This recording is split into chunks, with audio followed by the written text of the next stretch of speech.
Pessoal, o programa de hoje está super especial também. É com Cláudio Brito, o maior entendedor de carnaval nesse país e também um dos maiores entendedores de Inter e da história do Inter. A conversa de hoje, o papo de hoje é sobre Vicente Hall, uma figura importantíssima para a história do clube, o Rei Momo de Porto Alegre por 22 anos. O Vicente é um cara que começa, por exemplo, as torcidas organizadas do Inter. Ele começa a levar a festa do carnaval para dentro do estádio. Ele que faz a ideia, traz a ideia, leva a ideia de uma camisa 12, um jogador número 12, sendo a torcida para o Inter. Isso, além disso, nos anos 40, ele é também o idealizador das categorias de base do Inter. Ele começa a levar a gurizada para o Inter, para se filiar ao Inter, associar ao clube, para jogar pelo clube também. O Vicente Hall, por exemplo, ele cria o Departamento de Cooperação e Propaganda do Inter, que seria, na época, assim, uma forma rudimentar de marketing, do marketing colorado. Então, é um cara que personificou não só o torcedor colorado, como o Rei Momo da cidade e como o Papai Noel de Porto Alegre também. Por muitos anos, ele foi o Papai Noel da cidade. Então, uma figura fantástica, e essa figura a gente desvenda agora com o Cláudio Brito.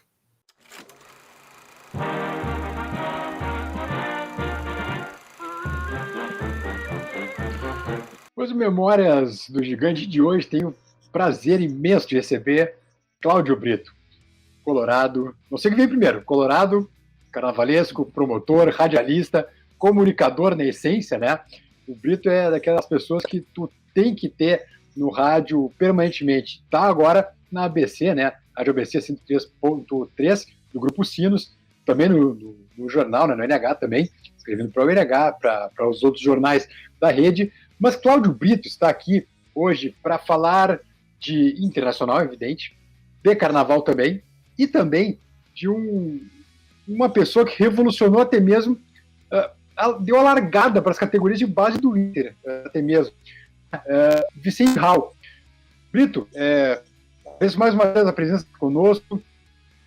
Quem foi essa figura que transformou a forma de torcer, né? Popularizou talvez ainda mais o Internacional, criou também, deu o start, pelo menos, deu o pontapé inicial para a criação das categorias de base.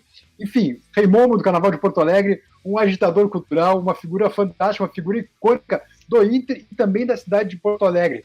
Brito, prazer de receber. A gente começa te perguntando, quem foi esse Vicente Hall? Tudo bem, Leandro? Um abraço muito forte a toda a torcida colorada que certamente está nos acompanhando. O Vicente Hall foi um líder, isto é a hipótese de definição numa só palavra. Quem foi Vicente Hall? Um líder. Ele foi sempre um líder em tudo em que se envolveu. Na atividade profissional, como bancário, foi presidente do sindicato. Foi um homem de luta sindical em épocas que eram difíceis, mais do que ainda são agora, esta pugna por direitos de uma classe. E o Hall teve essa categoria, teve essa capacidade, exerceu essa liderança. Alegre, gostando de cultura, gostando de beleza, o Vicente Hall também se embrenhou pelo meio carnavalesco. E lá, líder do meio carnavalesco, quem haverá de ser? O Rei Momo.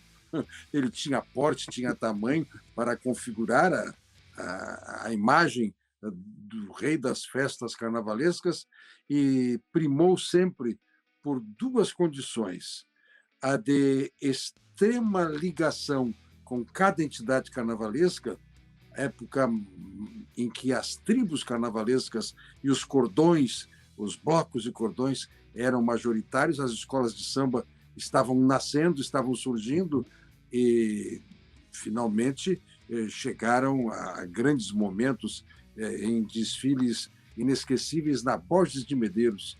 O Hall foi Rei Momo em Porto Alegre quando o carnaval era no centro da cidade. Os desfiles aconteciam na descida da Borges. A arrancada era na imediação do viaduto da Borges de Medeiros, em direção à prefeitura. Houve um momento, em alguns anos, que o desfile foi no sentido inverso. Saía do mesmo ponto do viaduto e descia ali para a praça do Cinema Capitólio. Seja de um lado, seja de um outro, mas fundamentalmente quando o carnaval era no sentido da Salgado Filho para o mercado público, para a prefeitura, o RAL ficava estabelecido no Coreto, o palanque oficial, na esquina Democrática, a Rua da Praia com a Borges de Medeiros. Ali era o centro do carnaval.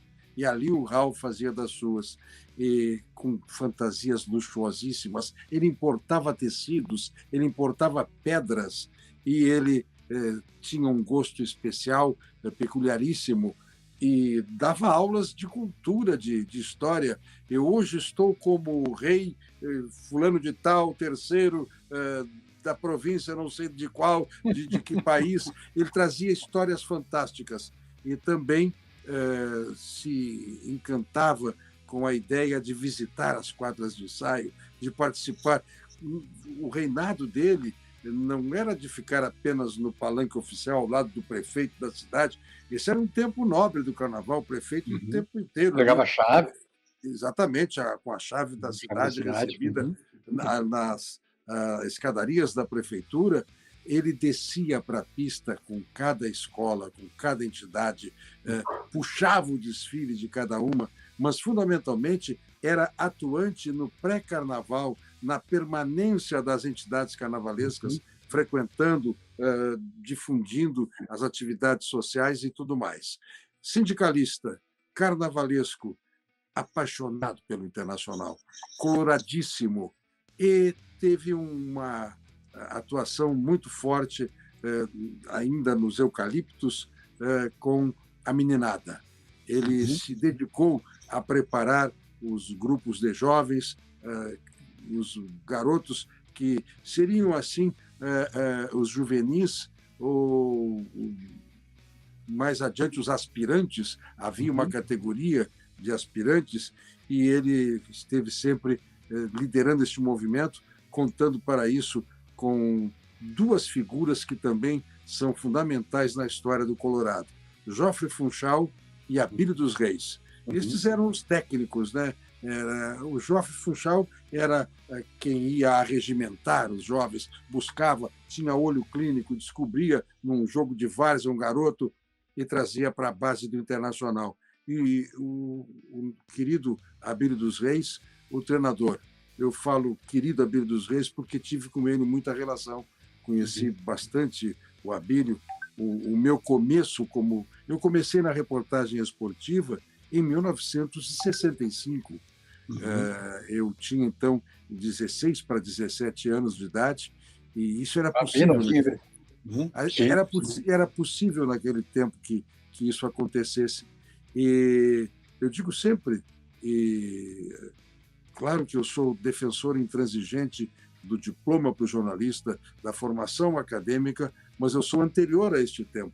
Eu sou jornalista profissional, reconhecido como tal, registrado como tal. Recentemente, o nosso sindicato de jornalistas até me encaminhou uma pequena homenagem quando completei 50 anos de filiação sindical ao Sindicato dos Jornalistas. Mas, veja, não tinha ainda, não existia o curso de jornalismo, razão de eu, quando registrado jornalista, optei por fazer uma faculdade de Direito, raciocinando assim: eu vou ficar agora 4 anos no curso de jornalismo para obter um registro que eu já tenho, não vou fazer outra coisa. Pois bem, então se começava também como os garotos. Os garotos começavam lá treinando no juvenil do Internacional, no infanto juvenil, e aí, nunca me esqueço, Ari dos Santos foi um grande comandante de equipes de esportes.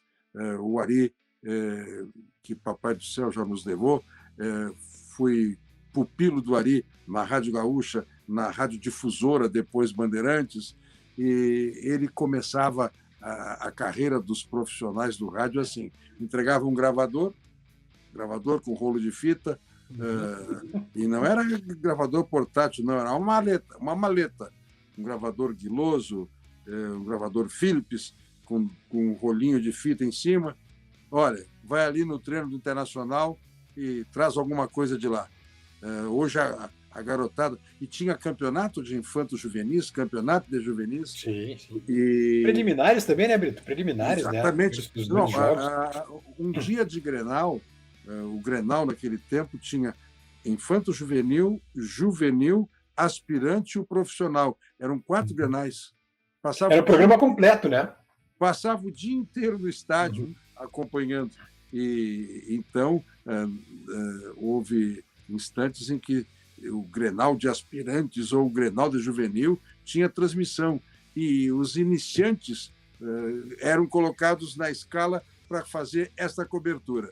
E aí vem também a relação com o RAL. Por que o RAL? O RAL foi o grande estimulador, o grande incentivador, o organizador das categorias de base daquele tempo. Mirim, infanto-juvenil, juvenil, até então entregaram o jogador para o treinador do quadro principal, que vai fazer o que hoje seria o time B, a equipe de aspirantes. E essa transição se dava com muito cuidado, com muita ideia de organização. Não esqueçam, ele era um bancário, sindicalista, líder sindical. Essa é a cabeça e a capacidade do cara que se pôs à frente do departamento. E começando do zero, né, Brito? Começando do zero as categorias de base, porque não havia, né? Não havia, tanto que daqui a pouco a Camila começa a botar algumas fotos aí para a gente ver.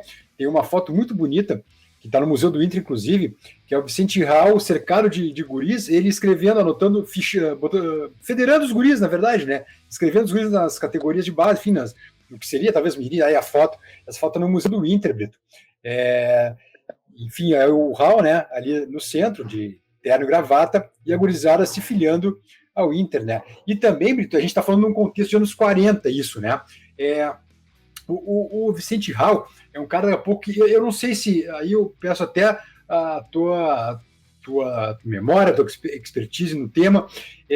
O Raul levou o carnaval para o futebol ou o futebol para o carnaval? Porque ele muda a forma de torcer também, né?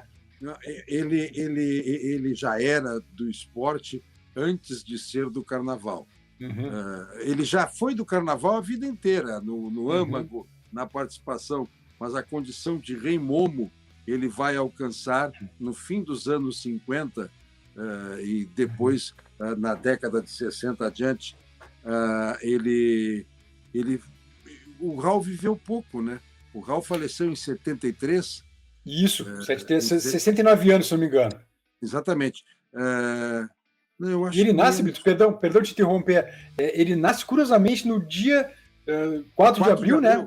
Só que um ano antes do Inter, 1908, antes do Inter. Ele viveu 65 anos. Ele faleceu em 73. Isso. Novo, né? Morreu moço, né? Sim, exatamente.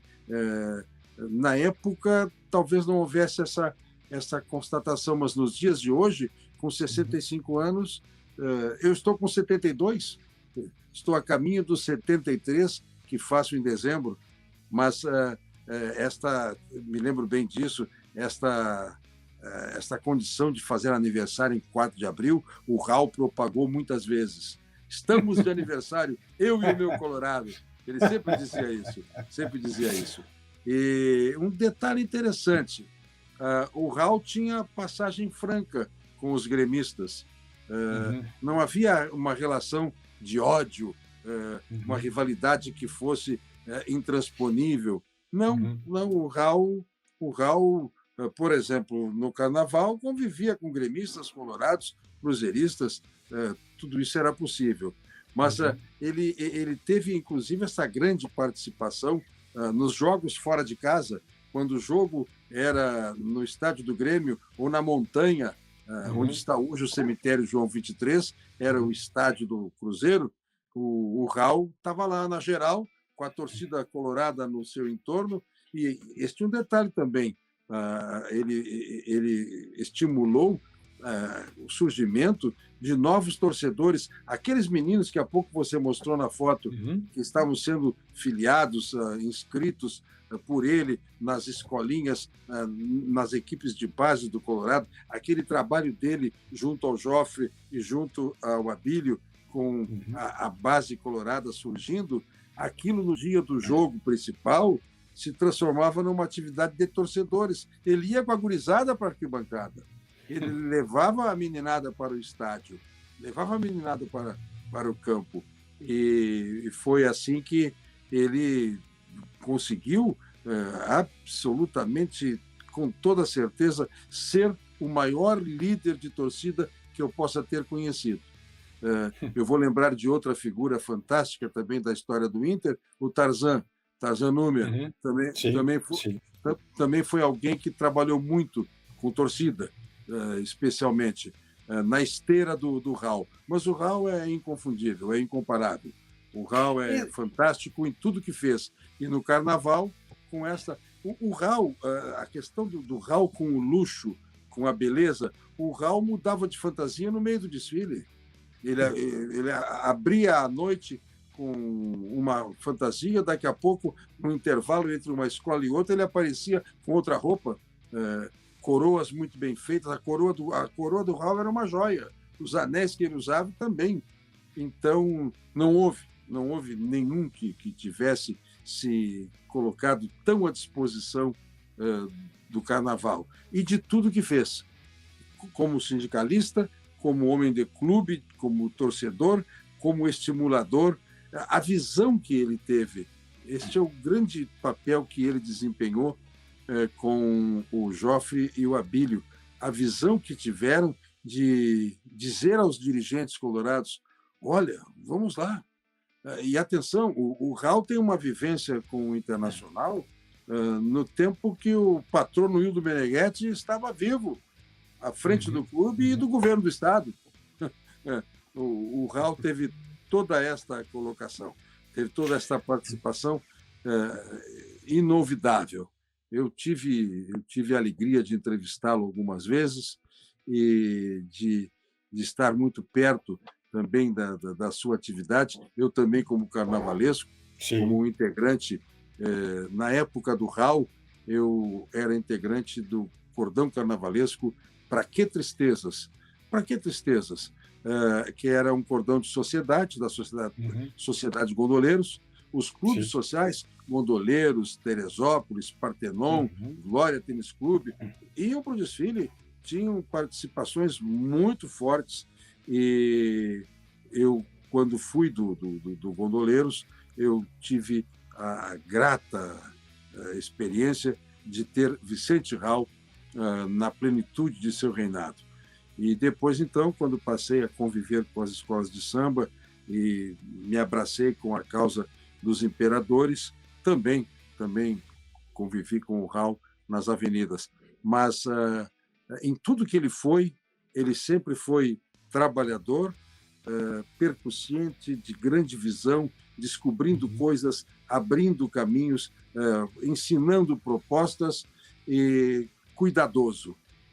Se era no reinado de Momo, ele era a figura que se impunha. Se fosse com a torcida, ele estava lá a comandar a torcida, a estimular a torcida. E tem mais uma passagem, né? A gente não pode esquecer que era o Papai Noel da cidade. O Raul, verdade, bem lembrado, bem lembrado. O Raul, até pelo porte, ele era um rei momo grande, gordo, ele era a figura do Papai Noel com perfeição. E era um Papai Noel jocoso, brincalhão, que fazia as mesmas estripulias que fazia como rei momo. Corria, parava, brincava, assustava. Assim era o Raul. Mas ele andava por onde como Papai Noel, Brito? Ele fazia que percurso? Olha, naquele tempo, o que se tinha não era ainda o tempo dos shoppings, né? Sim. Era o tempo... Até o primeiro shopping que surgiu é o da Zenha. João Pessoa? Exatamente, o João Pessoa. E não se chamava shopping, era centro comercial, né? Centro comercial, sim, centro comercial. O CCJP, o Centro Comercial João Pessoa. O Raul compareceu ali algumas vezes, mas na Rua da Praia, nas Americanas, mais adiante, perto da Praça da Alfândega, onde havia o Cinema Central, ali na Praça da Alfândega, no Largo dos Medeiros, ali ele fazia a sua incursão no mercado público. Imagina a festa que não era para gurizada, né? Daqui a pouco vê aquela figura do Papai Noel, né? E ele tinha com os prefeitos e com outros dirigentes da cidade a relação que o rei Momo lhe proporcionava. Ele ia nas escadarias da prefeitura vestido de Papai Noel, mas marcadamente na Rua da Praia, mas ia nos bairros também, hein? Ele ia nos bairros. Me lembro do Vicente Hall vestido de Papai Noel no 4º Distrito, na então Avenida Eduardo, hoje Presidente Roosevelt. Sim. Ali, o mesmo caminho, perto do Gondoleiros. Ia lá perto do Teresópolis, na Praça do Fim da Linha do bairro Teresópolis, também na Zona Sul.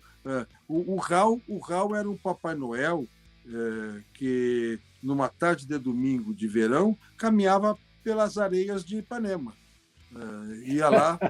Ia lá festejar na Praça da Tristeza ali.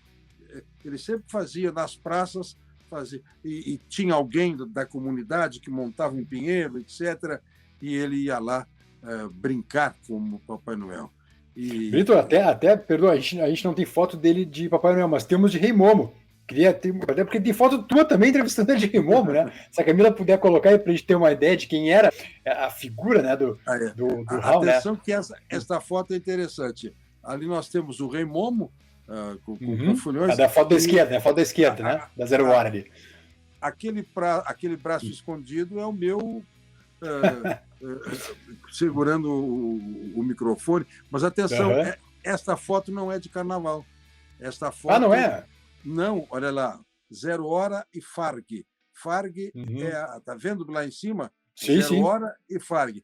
Farg é a Federação Atlética Rio-Grandense. Isto era uma competição esportiva, a Maratona da Cidade. A Maratona da Cidade. E o Rei Momo estava lá junto. E como ele estava sendo chamado e convidado para tal, na condição o Rei Momo de Porto Alegre, o Rei Momo primeiro e único, ele foi adequadamente vestido de Rei Momo. É um atleta que está esticando a mão a ele, sendo cumprimentado numa conquista esportiva, porque esse também é um dado. Ele foi um homem do esporte com plenitude. Ele prestigiava tudo. A cidade vivia muito isso. Quer fazer farra?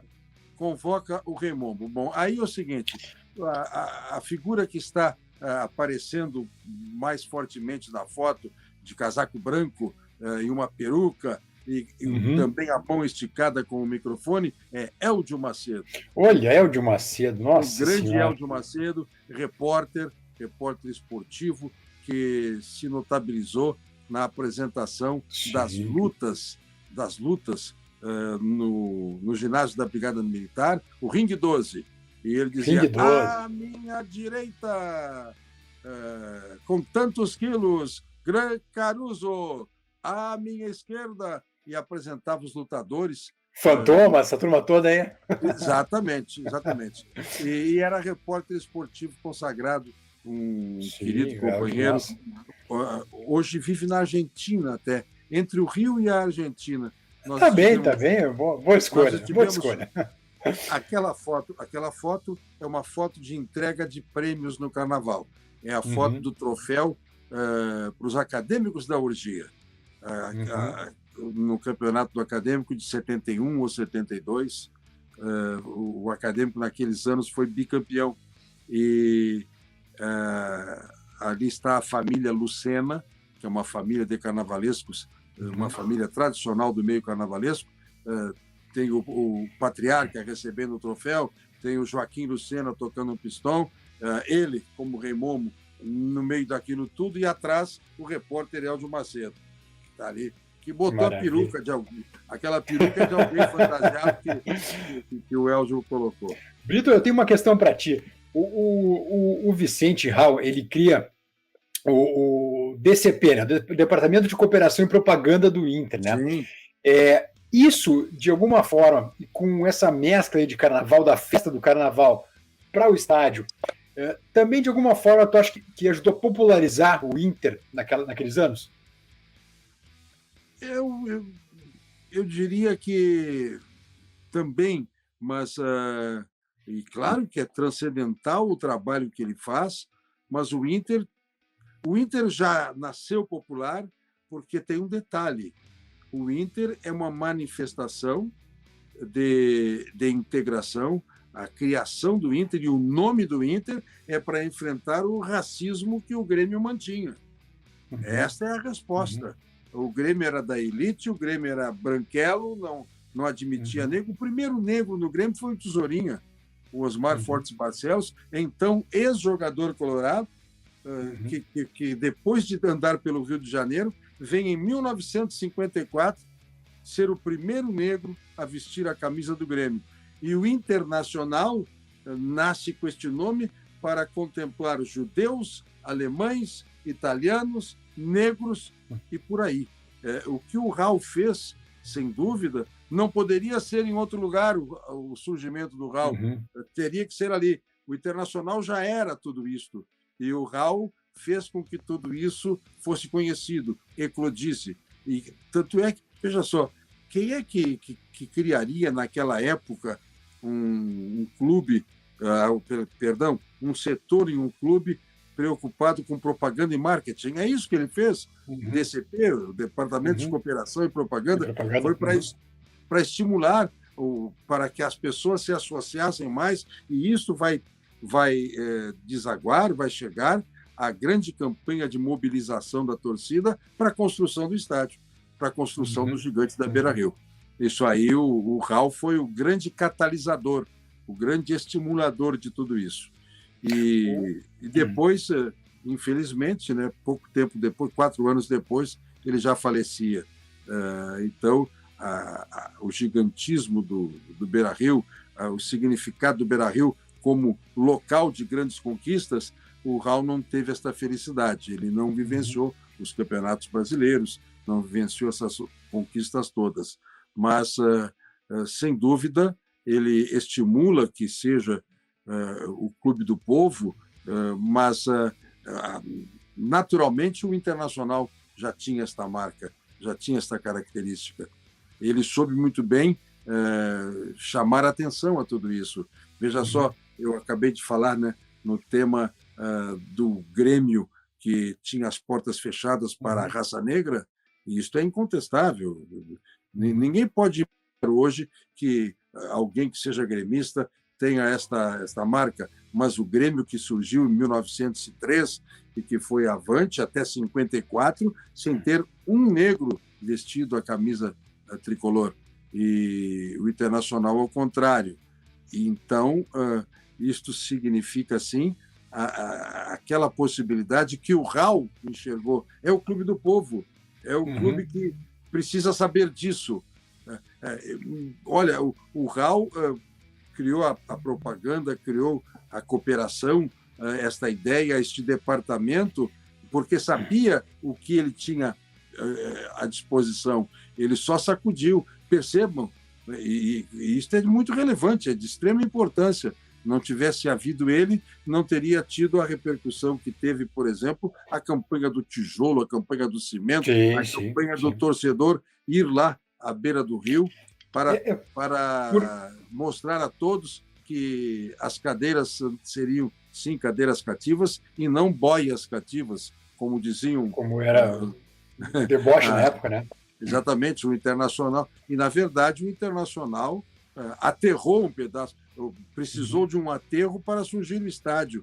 Quando o estádio é definido, quando o Internacional recebe a destinação de uma área para fazer o estádio, e um outro grande colorado está na assinatura deste ato como presidente da Câmara Municipal de Porto Alegre, Efraim Pinheiro Cabral, o grande Efraim, pois ele, quando faz isso, quando passa ao Internacional junto com a prefeitura esta possibilidade, não esqueçam que Hildo Meneghetti, o patrono, não foi só governador do estado, foi prefeito da cidade também. Sim. Quando tudo isso acontece com a destinação da área, o Internacional ganhou um pedaço do rio.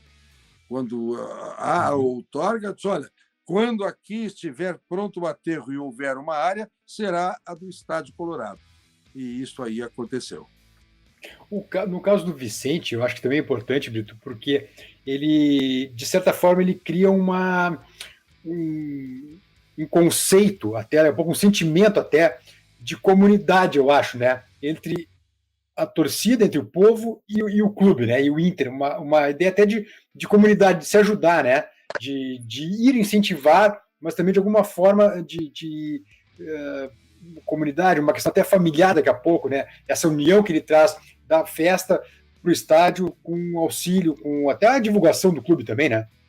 A multiplicação de torcedores. Veja só, o trabalho com as categorias de base, o trabalho com os meninos do infantil, do infanto-juvenil e do juvenil, este trabalho, mas especialmente com a gurizada do infantil, que até então não existia, e ele vai lá e organiza e estimula, faz multiplicar torcedores. Os familiares desses garotos ficam ensandecidos, torcedores ferrenhos, torcedores fanáticos. Essa também era a cabeça do Raul. E, veja, por isso, Departamento de Cooperação, certo? E Propaganda. Era a ideia de que todos se integrassem, cooperassem e fizessem cada vez mais multiplicar a coloradice, o coloradismo. Este foi o Raul. Me lembro do Raul, olha, me lembro das tardes de Grenal, que tinham o bonde na José de Alencar, na rua José de Alencar, no bairro Menino Deus, tinha trilho de bonde num trecho, inclusive, da rua que não tinha calçamento. Era o trilho no meio do não calçamento. E quem vinha de bonde para o estádio descia na esquina da Rua Silveiro, que até hoje tem uma farmácia ali naquela esquina, ali tinha uma parada de bonde. Então, descia do bonde e a pé ia até o Estádio dos Eucaliptos. E este trajeto, o Raul, num dia de Grenal, agitava. Nossa, imagina. Fazia com que acontecesse mil coisas. E como ele tinha essa ligação com o Carnaval, já tinha uma batucada junto, já tinha uma charanga junto. E vamos que vamos lá. Papai, era coisa da tempestade perfeita, eu acho, né, Brito? Porque dias atrás eu entrevistei nosso querido amigo Jones Lopes da Silva, né? Conhece bem, né? E o Jones lembrou que, além da relação do Inter com o samba, com o Carnaval, né? Ele, no caso, a gente linkou ali com o Escurinho, né? Enfim, o Jones escreveu um livro sobre o Escurinho. Tinha a questão da Liga da Canela Preta, né? Da própria Ilhota, da própria Imperadores, né, Brito? Que, enfim, ninguém melhor que tu sabe. Da localização do Inter também com tudo isso, né? Até para lembrar, a Liga da Canela Preta era uma liga onde os negros jogavam futebol. Sim, perfeito. E era uma manifestação de protesto ao racismo. Era uma posição... Olha, num momento como este, nós estamos no cinquentenário da consciência negra, o movimento pela consciência negra, que vai acontecer em 20 de novembro, um trabalho de gaúchos. O Oliveira Silveira, o Antônio Carlos Cortes e outros negros do meio cultural, do meio intelectual, claro que todo mundo colorado. Né?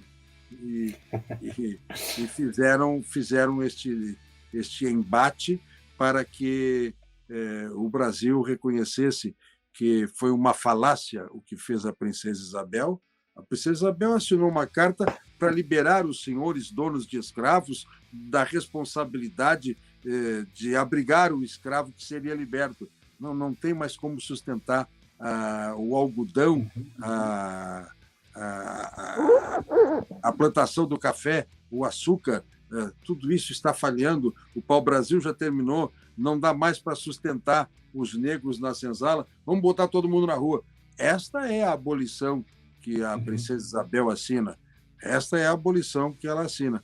Por isso que a luta que continuou, a resistência que vai acontecer no Quilombo de Palmares, sob a liderança de Zumbi, é tudo isso que se festeja, que se comemora, que se relembra lá na Consciência Negra de 20 de novembro.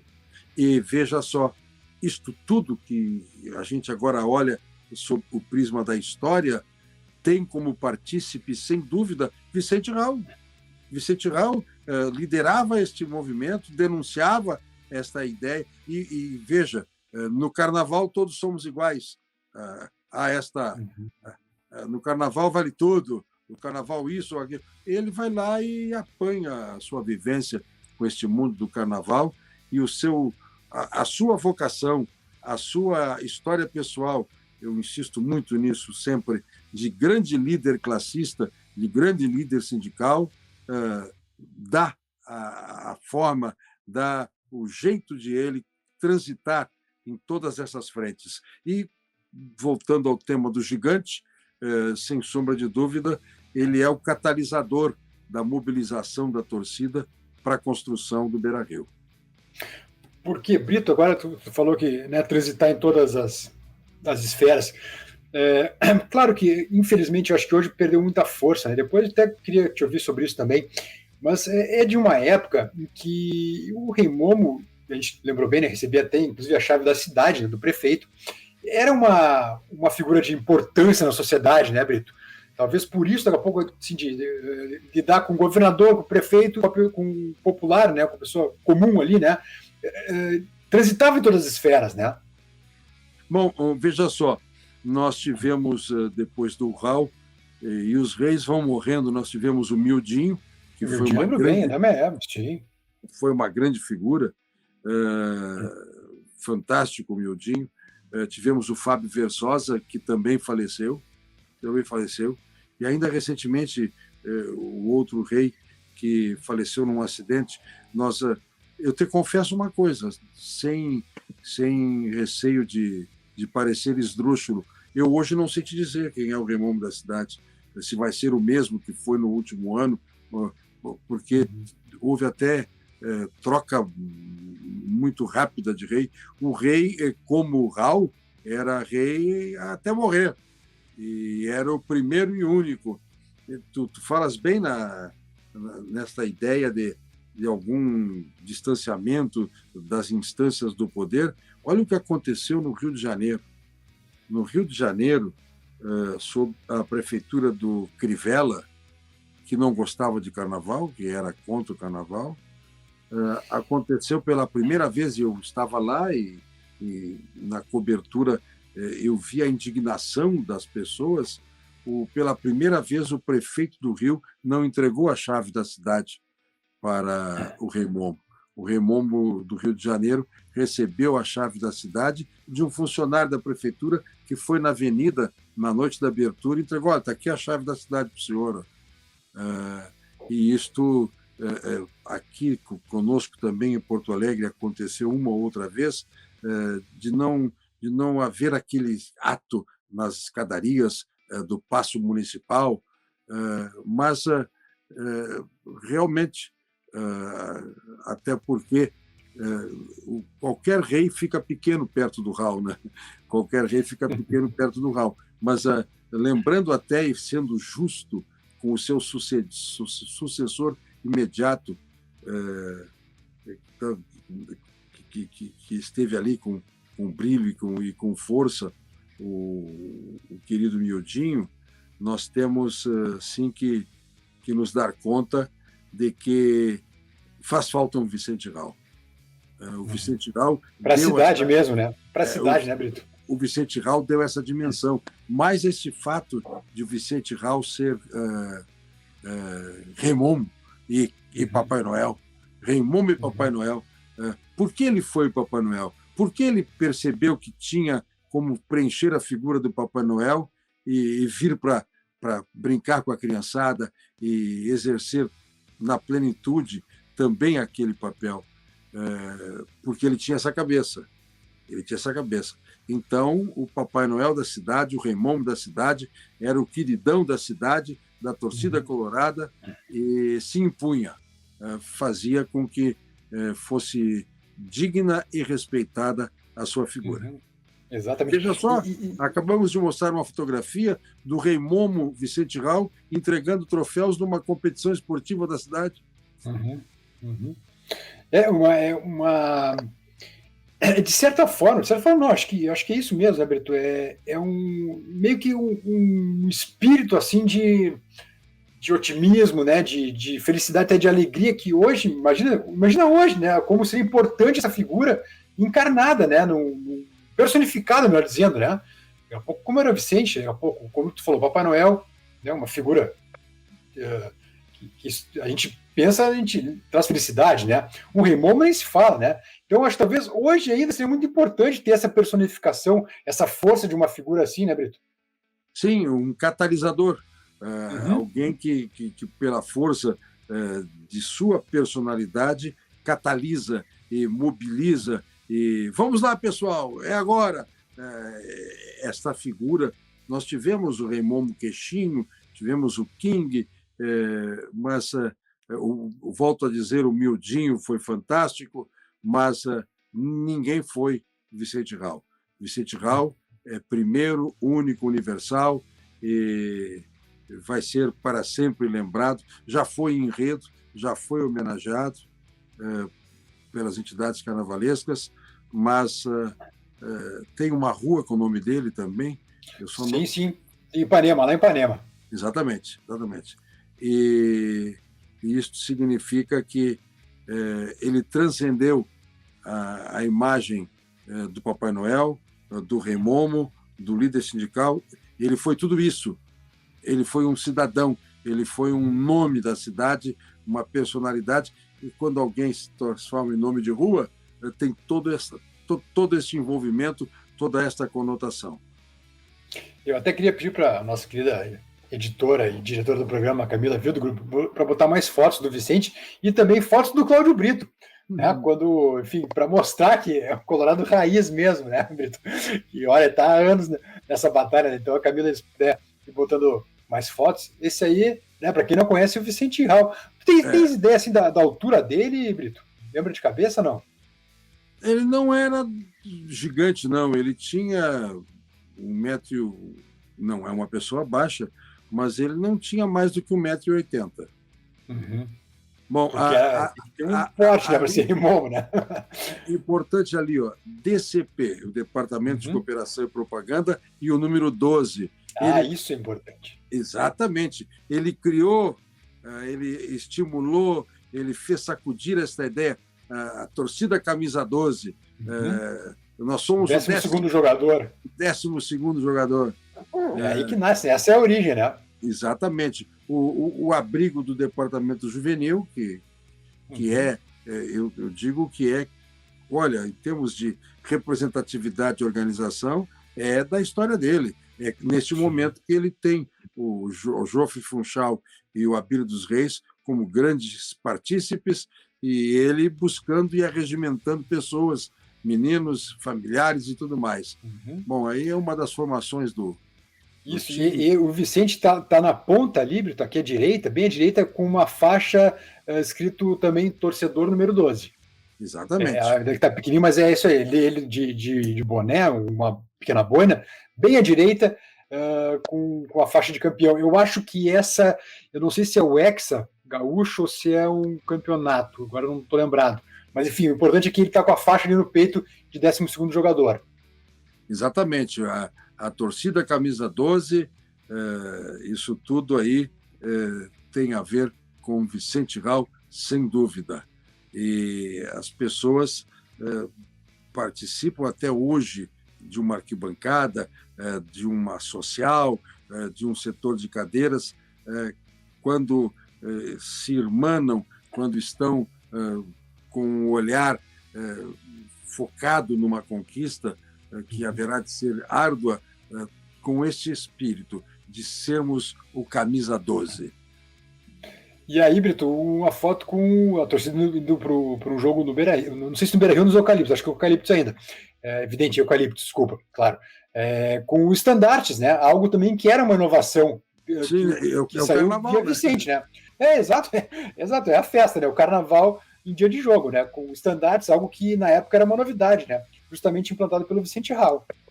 Exatamente, ele leva o jeito de se arregimentar e desfilar e torcer que o carnaval lhe passou. Parece uma escola de samba chegando na avenida. É verdade. E aí, Cláudio Brito, e essa foto? Essa foto eu explico. Lá, todo de preto, com um colarinhozinho branco, a batina dos irmãos laçalistas, está o irmão Boaventura. Ao seu lado, com o terno cinza clarinho, está o Pinheiro Borda. o José Pinheiro Borda, o português que presidiu a comissão de construção do Beira-Rio e que é o nome oficial do estádio. Sim.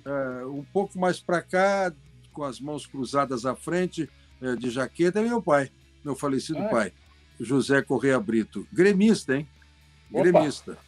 Bom, você vê ali está a ponta do bombo da Banda Marcial Dourense, a Banda Marcial do Colégio das Dores. O moço que está com o bastão em riste é o Fúvio Lopes, então o mor da banda, e ao seu lado o Aquiles Porto Alegre, que era o contramor. O que é isto? A Banda Marcial do Colégio das Dores, no aterro que seria e é hoje o Beira-Rio, e esta é a tarde da Pedra Fundamental. Foi ali implantada. Esta Pedra Fundamental ainda existe, está lá perto da capela no Beira-Rio.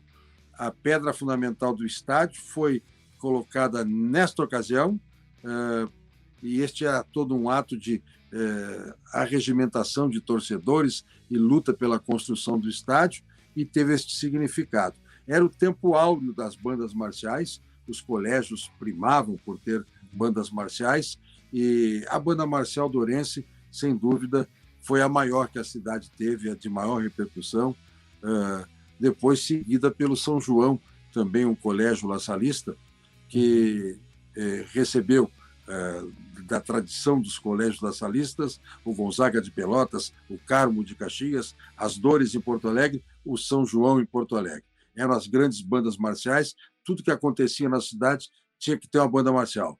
Eu estou nesta apresentação, eu era integrante da banda marcial desde bem pequeno, toquei pífaro, toquei tarol, e houve um momento, por exemplo, a Universiade em Porto Alegre. Em 1963, a U63, a Olimpíada Universitária. O mundo veio praticar esportes. Na Ipiranga se ergueu um ginásio, o ginásio da Brigada Militar. Já se botou abaixo também, né? Exatamente. Antes de ter sido o ginásio da Brigada, foi construído para isso, o ginásio da Universiade.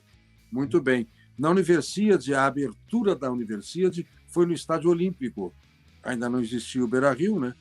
Então, foi o maior estádio da cidade na época, em 63, era o estádio do Grêmio Porto Alegrense, o Estádio Olímpico. E a noite de abertura da Olimpíada Universitária foi no Estádio Olímpico. E lá também estive com a banda marcial do Colégio das Dores. Por isso que eu te digo, as bandas marciais, os grandes acontecimentos da cidade sempre tinham uma banda marcial. E aquela foto que apareceu, que tem a banda diante do José Pinheiro Borda e do irmão Boaventura, aquela ali é uma apresentação da Pedra Fundamental do Beira-Rio.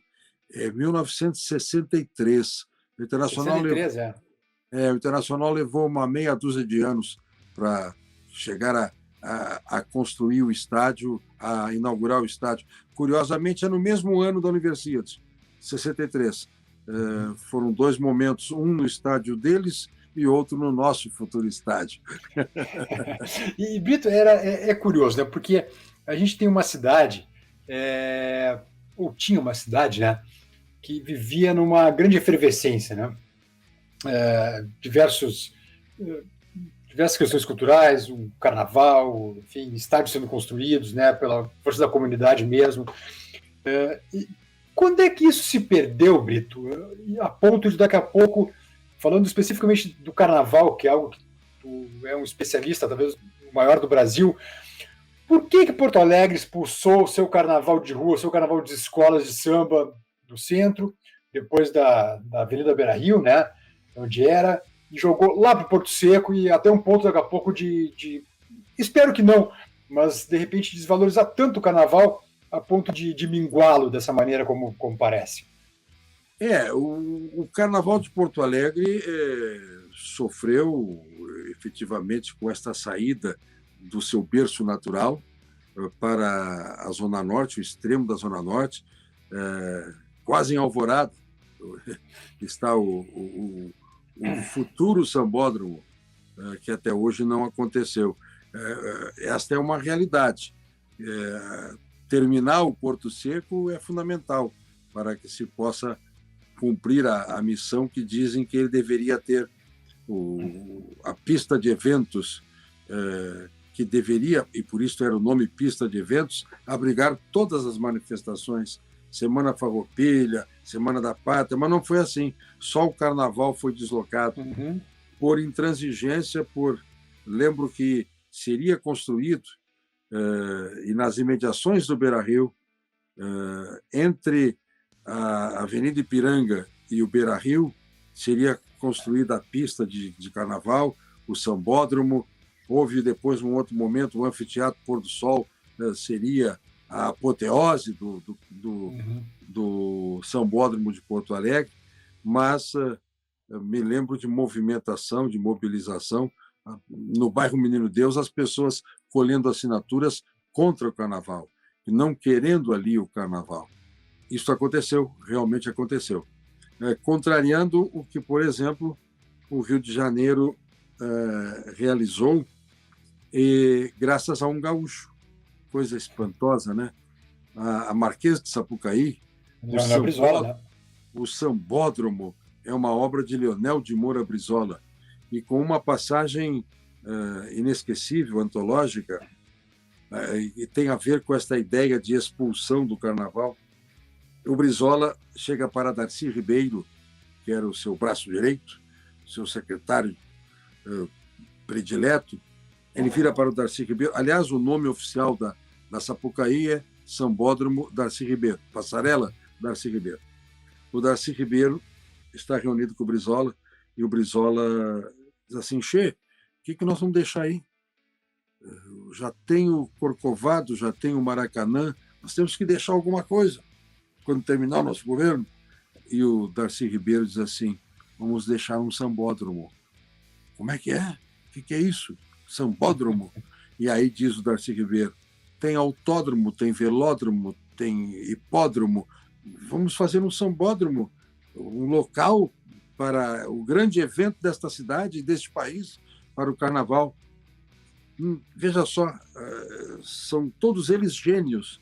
O Brizola não mandou reunir um comitê, organizar uma comissão para discutir o assunto. Ele ouve isto do Darcy Ribeiro e, na mesma hora, volta-se para Pitágoras Castilhos Miller, gaúcho de Carazinho, era alguém da mais extrema confiança do Brizola, as famílias eram amigas. E o jovem Pitágoras, então, migrou para o Rio de Janeiro, levado pelo Brizola, e era alguém do seu gabinete, da sua intimidade. Pois o Brizola vira para o Pitágoras e diz assim: telefona para o Niemeyer. Assim, ele desenhou tudo aqui assim: telefona para o Niemeyer. O Niemeyer, o Oscar Niemeyer, vem para a reunião, traz debaixo do braço uma cartolina, alguns pincéis, pincel atômico, ouve do que se quer falar e rabisca. Este desenho existe até hoje, está na sede da Rio Tour, num quadro na parede. Ele faz o rabisco do que hoje é a Marquesa de Sapucaí. Pois bem, olha só onde é que as histórias se cruzam.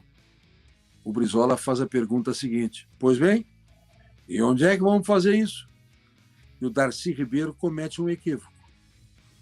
O Darcy Ribeiro diz assim: lá na Zona Oeste, vamos expandindo o Rio de Janeiro, vamos lá para a Barra da Tijuca, vamos em frente, vamos fazer onde hoje está o Rock in Rio, vamos fazer lá um grande centro de eventos, é para lá que temos que ir.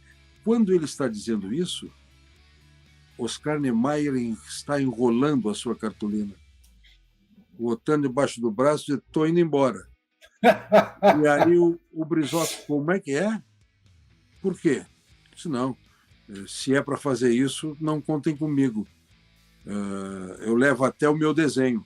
Não tem que arrancar o sambódromo de onde ele tem que ser. Como assim? Como assim, arquiteto? Pergunta o Brizola. Disse: não, Carnaval tem que ser na Marquês de Sapucaí, na Presidente Vargas, ali onde já acontece, perto, e este logradouro que ele cita, este recanto que ele cita, é hoje o setor 1, é o primeiro setor da Marquês de Sapucaí, que nasce na Presidente Vargas e vai até a Praça da Apoteose, onde está, ao fim, um cemitério. O fim do Sambódromo era um cemitério onde está enterrado o Marquês de Sapucaí. Pois bem, o Oscar Niemeyer diz assim, ali, onde está hoje o setor 1, ali, perto do edifício Balança, mas não cai, está lá até hoje, um monumento da cidade do Rio de Janeiro, ali as baianas quituteiras acolhiam os sambistas que a polícia perseguia. Era pecado ter violão, tamborim, cavaquinho e sair por aí a cantar samba. O Cartola contou muito dessa história, quantas vezes foi perseguido, a polícia prendia, batia, e as negras baianas que tinham migrado. Por isso que escola de samba obrigatoriamente tem que ter uma ala de baianas para homenagear esta história. As baianas vinham de Salvador para o Rio de Janeiro e ali se acotovelavam, se amontoavam, fizeram uma comunidade. Por que naquele ponto? Porque do outro lado da Presidente Vargas está a estação da Central do Brasil.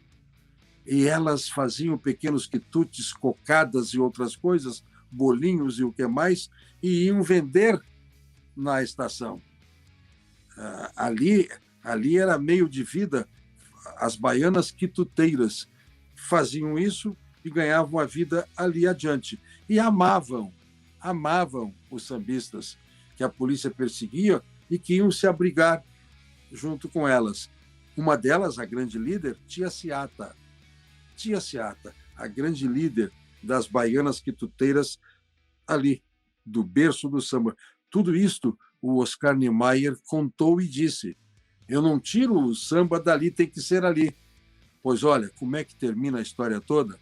Está lá para todos verem. Você chega na Presidente Vargas e põe o olhar lá na apoteose, que está lá no fundo, e você tem à esquerda o setor 1 de arquibancadas, construído onde existe o terreirão do samba, onde era o berço, o lar das baianas quituteiras. E à direita do sambódromo está uma escola de ensino fundamental. O Brizola primou pela educação, o próprio sambódromo tem salas de aula onde estão os camarotes, e ali tem uma escola de ensino fundamental, Tia Seata, é o nome do colégio. Uma negra semi-analfabeta, se não analfabeta, é nome de colégio, é nome de escola. E veja só, o que se respeitou, o significado que tinha fazer ali. O mundo elege o maior espetáculo da Terra, as escolas de samba do Rio de Janeiro, na Marquês de Sapucaí, por conta deste momento do Brizola e desta conclusão fantástica do Oscar Niemeyer. O Oscar Niemeyer não construiria um sambódromo em Porto Alegre, no Porto Seco. Ele faria no Parque da Harmonia, onde é a Semana Farroupilha. Talvez não deixasse de fazer, né? Mas... Pois é, né?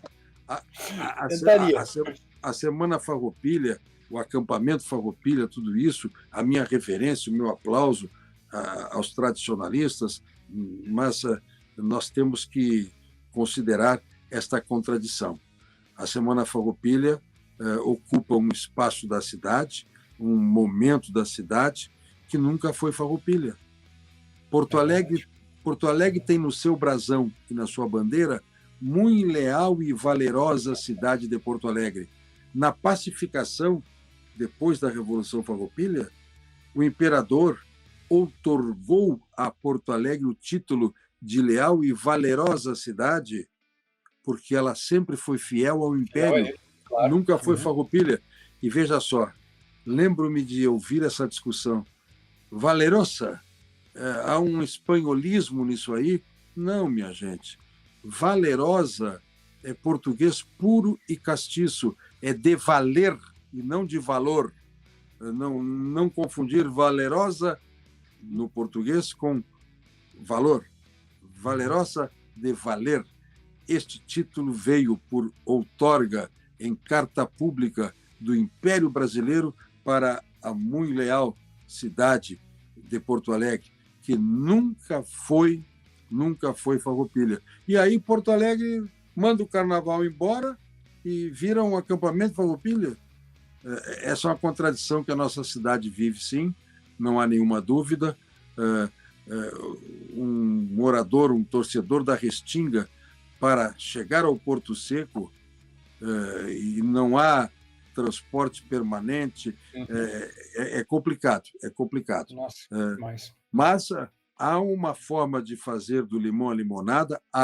Terminem o sambódromo. Terminem o sambódromo. Tem algo que é muito importante lá no Porto Seco. A existência dos barracões para a construção das alegorias, para os ateliês que fazem as fantasias, vários cariocas que convivem com a gente e que vêm a Porto Alegre para acompanhar o Carnaval de Porto Alegre, vão a Uruguaiana também acompanhar o Carnaval de Uruguaiana, que no resto do Brasil hoje tem mais repercussão uruguaiana que Porto Alegre, não há nenhuma dúvida. Mas eles vão à cidade do samba, eu digo cidade do samba, eles vão ao Porto Seco e fazem um confronto com a cidade do samba, no Rio de Janeiro, que é o local dos barracões para a construção das alegorias e tudo mais. Só que é fora do sambódromo. As alegorias no Rio de Janeiro continuam tendo que viajar pela cidade até chegar a Sapucaí. E os cariocas diziam assim: que maravilha, vocês têm aqui o barracão ao lado da pista, isso é o melhor de tudo. Tira do barracão, põe na pista, desfila, chega lá no fundo. Sem dúvida, a proposta, a ideia é fantástica, mas nunca terminaram, nunca fizeram todo o complexo cultural que precisa acontecer. Aí sim, e com um transporte mais efetivo, nós vamos ter o carnaval sonhado por todos. Agora, a força da comunidade carnavalesca, a força das escolas de samba, olha, eu tenho medido agora, na pandemia que estamos ainda enfrentando, as lives das nossas escolas, as escolhas de sambas das nossas escolas. As escolas estão se aprontando para 2022, as escolas de Porto Alegre. E veja só, o Carnaval em Porto Alegre não nasceu ontem. Nós estamos falando do Rei Momo Vicente Rau como ponto central do nosso colóquio, da nossa entrevista. Ele vem desde então. Os Bambas da Urgia, a escola em atividade mais antiga do Carnaval de Porto Alegre, hoje, ela é fundada em 1940, minha gente. O Salgueiro do Rio é de 53, o Império Serrano é de 47.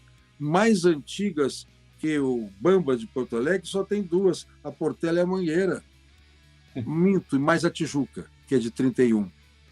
Mas as outras escolas todas que nos encantam, a Beija-Flor é de 1948. Esta é uma data que eu sei de cor e salteado porque é do meu nascimento. Eu sou de 25 de dezembro de 1948. A Beija-Flor também é de 25 de dezembro de 1948. Veja só. Mas, Brito, quem sabe para o centenário dos Bambas, será que eu vejo que o Sambódromo de Porto Alegre fica pronto para o centenário, quem sabe? Sim, em 2040. Pois é. Mas o prefeito Sebastião Melo tem gosto por tudo isso, tem falado muito nisso, tem convivido com a comunidade carnavalesca e tem colocado à disposição dos carnavalescos algumas ideias, algumas propostas. Tomara que isso se concretize e a gente volte a ter o carnaval que a Borges de Medeiros viveu, que a João Alfredo viveu, a Praça Garibaldi. A Praça Garibaldi, ali na Venâncio Soares, com a Getúlio Vargas, a Praça Garibaldi era um local fantástico do Carnaval de Porto Alegre. Ali o que é? Veja só, nós temos ali a Ilhota. Sim, a Ilhota. Nós temos ali o ginásio de Tesourinha, pouco adiante, porque ali está o bairro da Ilhota, que era um recanto negro da cidade, onde nasceu Lupicínio Rodrigues, e o areal da Baronesa, ali é que surge tudo isso, ali é que eclode o carnaval. E o Colorado nos eucaliptos, naquele miolo. Este é o chão. Este é o chão, é o berço natural do Carnaval de Porto Alegre. Foi uma violência retirá-lo para o Porto Seco, eu não tenho dúvida disso. Mestre Cláudio Brito, muito obrigado por essa aula de história, não só de Inter, de Vicente Hall, de Carnaval de Porto Alegre, Carnaval Carioca, de Leonel Brizola, de Niemeyer. Muito obrigado pela presença aqui, sempre um prazer te ouvir, viu? Venha mais vezes, por gentileza, sempre convidados, portas sempre abertas. Bom, olha aqui, ó, deixa eu ver uma coisa, ó. Estou conseguindo mostrar as credenciais, fotografias. Aquela bandeira azul e branca é Caprichosos de Pilares. Caprichosos de Pilares, que fez uma vez um enredo para Porto Alegre, né? Os 230 anos de Porto Alegre, há 20 anos, a Caprichosos de Pilares, lá no Rio de Janeiro, fez o enredo. Então, eu tenho muito carinho por essa escola e tenho até aqui no meu painel a bandeira dela. É isso então, meu irmão. Muito obrigado pela oportunidade. Disponha sempre e vamos seguir juntos aí com esta ideia de, com a memória, fazer com que se estimule o futuro. Este é o dado. Saber de onde a gente veio para saber onde queremos chegar. Tá certo? Perfeito. Muito obrigado, Brito. Grande abraço. Abraço, beijo e carinho. ABC. Abraço, beijo e carinho. Muito obrigado. Obrigadão.